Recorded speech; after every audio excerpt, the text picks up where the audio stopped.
Let's go!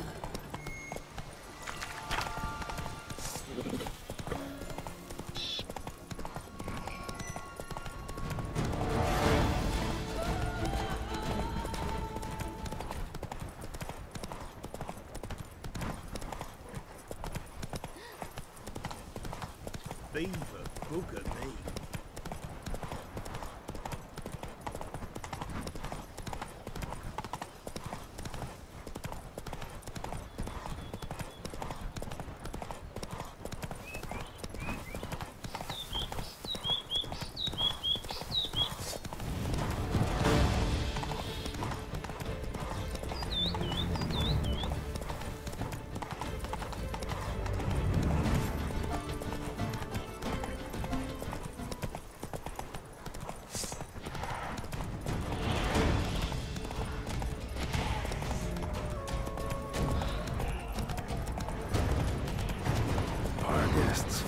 Never a good omen.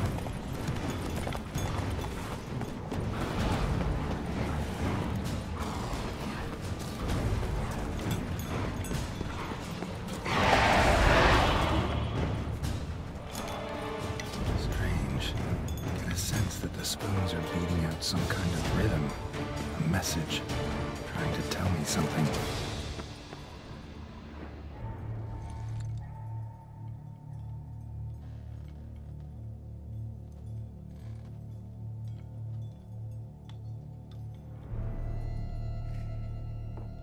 None shall sit and dine with you at your table. No spoon you have shall sate you. Never again shall you wish to spy your reflection in the mirror. Sounds like a curse, all right.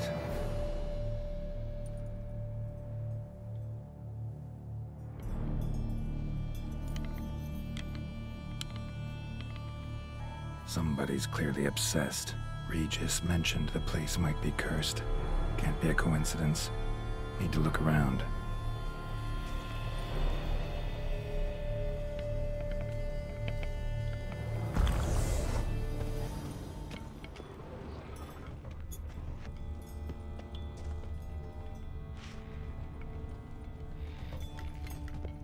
What a pigsty. Need to search it thoroughly. Find a way to collect some white saliva. White's obsessed. A real collector. Thoroughbred.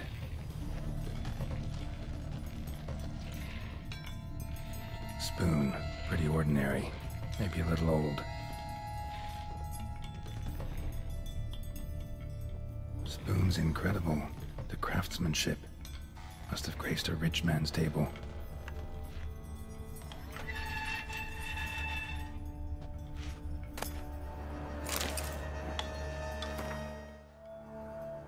Poor girl. Realized she was changing into a monster. Recorded it in her diary. Poignant.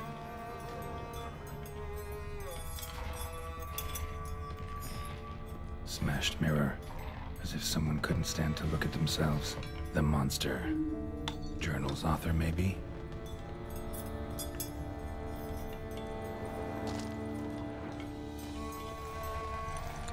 No spoon you have shall sate you. Whatever lives here treated that literally. Still searching for the right spoon. Another spoon. Yep, just as normal as the last one.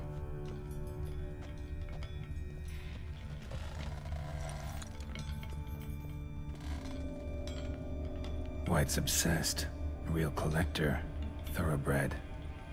None shall sit and dine with you at your table. No spoon you have shall sate you. Never again shall you wish to spy your reflection in the mirror. Skeletons. Doubt they came here willingly. This have anything to do with the curse? None shall sit and dine with you at your table. It'd make sense. No claw or fang marks. Probably choked to death. Right arm bit right off. Teeth all knocked out. Somebody tried to force feed him. Broken neck. Indentation in the skull's lateral surface. Smacked in the head with something heavy. Woman's name scratched into this wooden spoon. Romantic.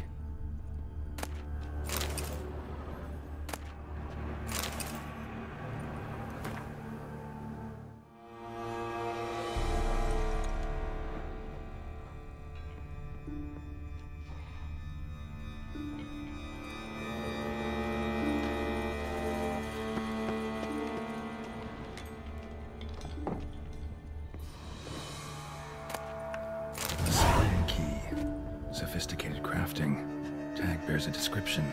White's a true collector.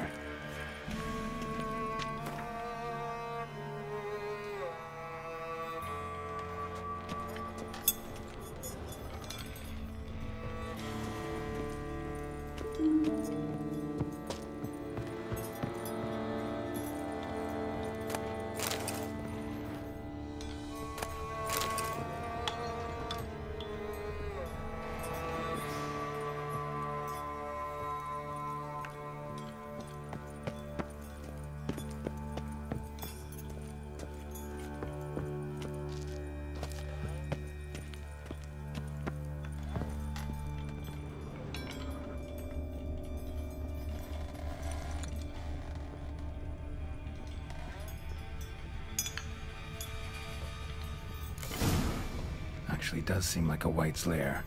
Bit atypical, but still. Cauldron should be somewhere around here. Spoon, pretty ordinary. Maybe a little old.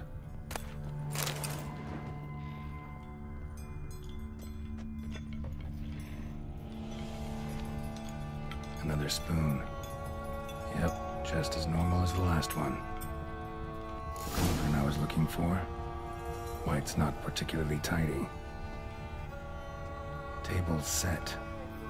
White who lives here is getting ready for some sort of feast. White that lives here, definitely afflicted by a curse, and it's been trying desperately to lift it.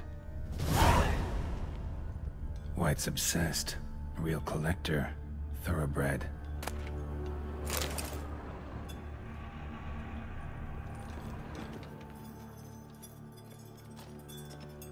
Spoon, pretty ordinary, maybe a little old.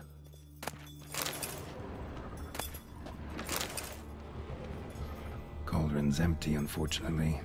Regis needs some brew. Afraid he won't get that.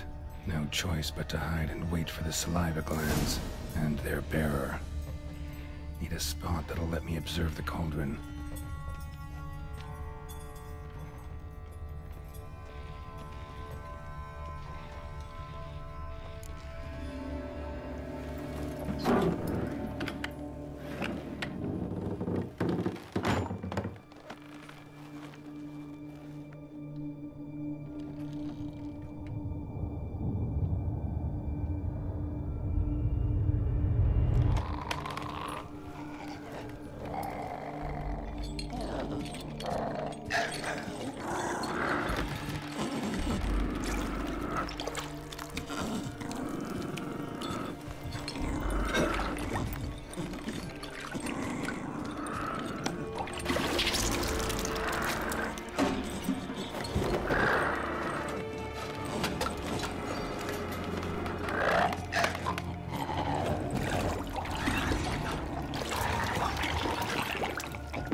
Not gonna hurt you.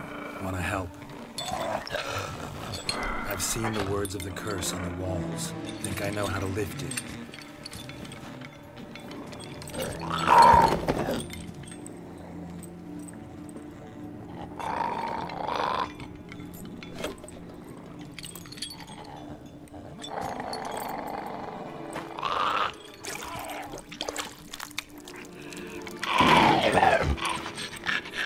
Tried to bring folk here, convince them to sit at the table with you, right? Well, I'm gonna be your guest now. Your willing guest.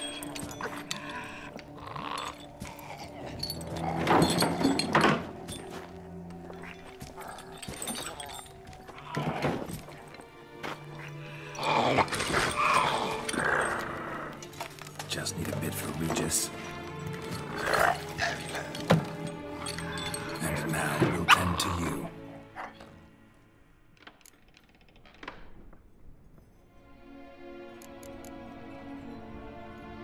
need to get this right.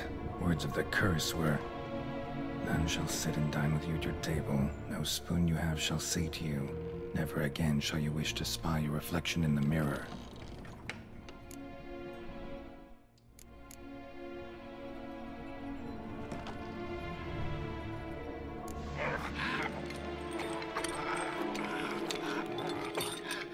We can't use spoons.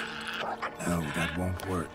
You've been looking for a spoon that would feed you, but there's no such spoon. We need to eat without spoons.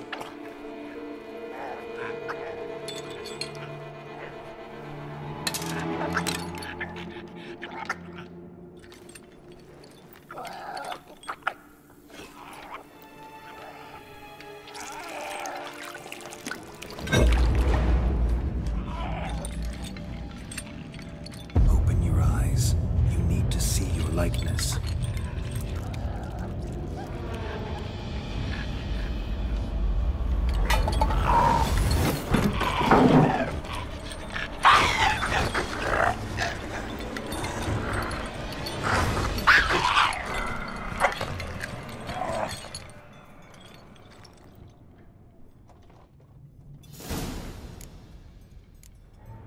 Think it worked.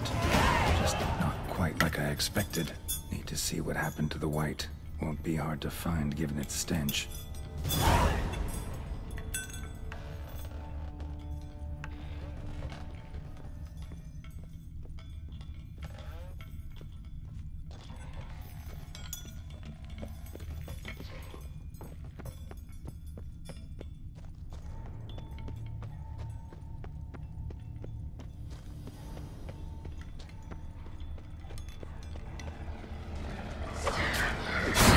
Stench.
Easy. Not gonna hurt you.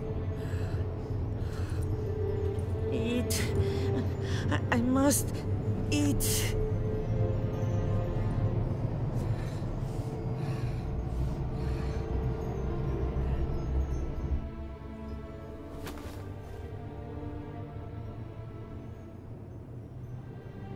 I'll take you someplace safe.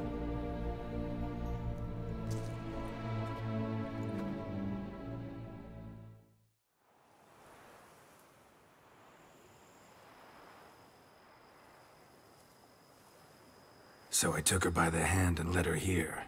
Seemed the only sensible place for her. You did the right thing, sir. She should recover quickly here. Don't worry, sir. I shall see to everything. She is safe here and in good hands. She'll soon be back on her feet. Might actually take a while. She hadn't eaten anything in over 100 years when I found her. Horrid. Whatever brought this about?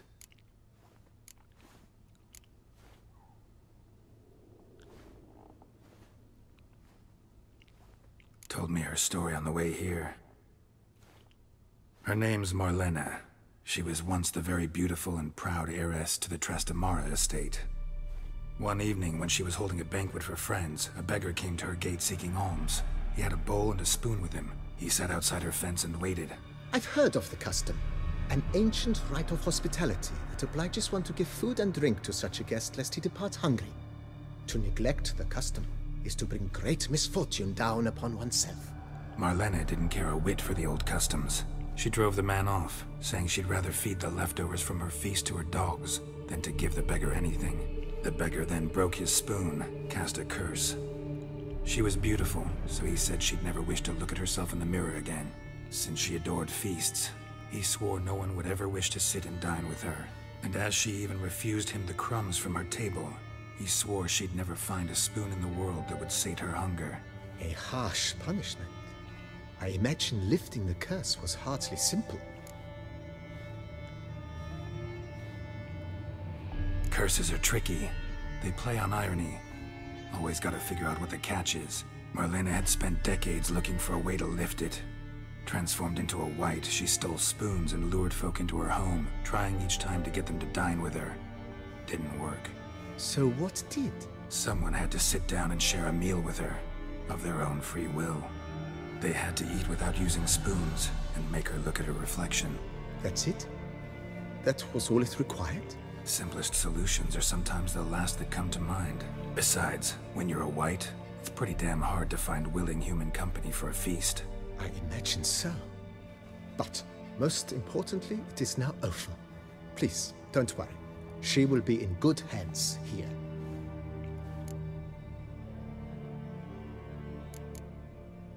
Thanks. Gotta get back to my business now. See you soon.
Think your friend's hand will make for a nice broth? You've clearly honed your sense of humor.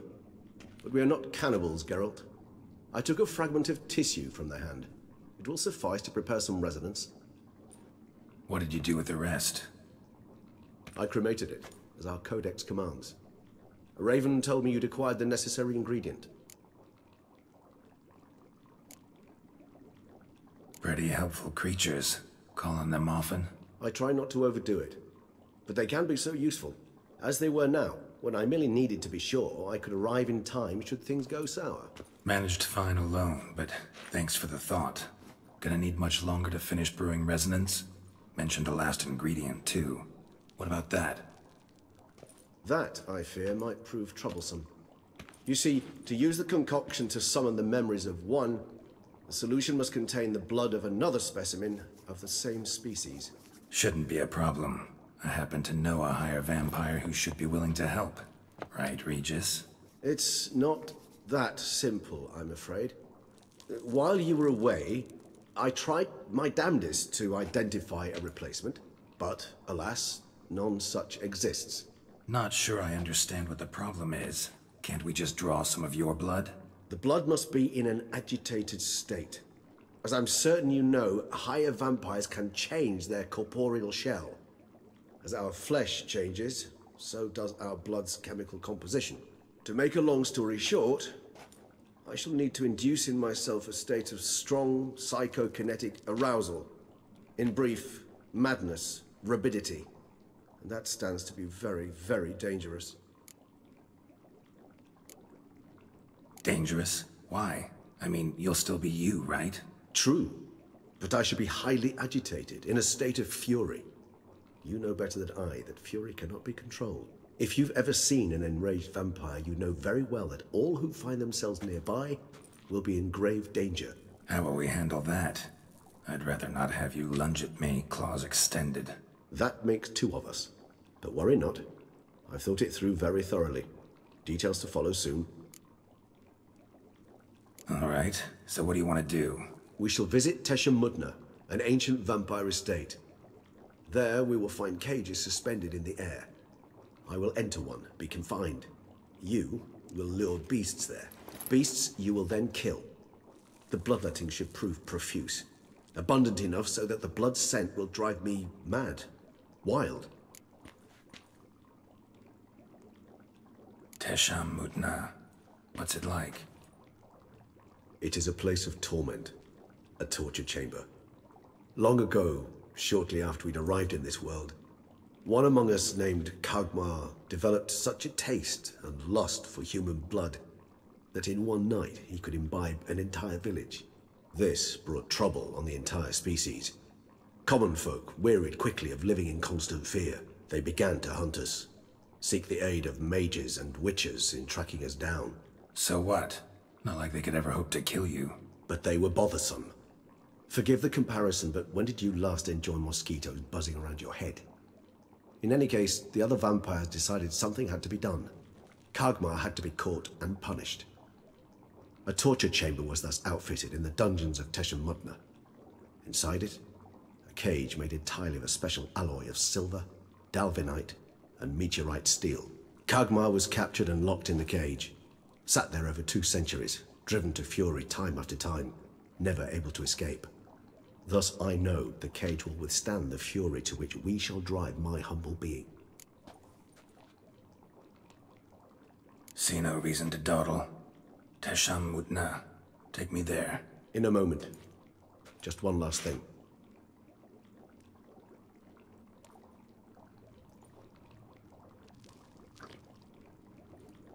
What was that? Blood. Oh, the last favor the Raven did me. I've also taken some sanguinium, a solution that sharpens one's sense of smell. One drop of blood shall smell like a gallon to me now. You crazy? You're a recovering addict. Your outrage warms my heart, Geralt. But you must remain calm. I have no choice.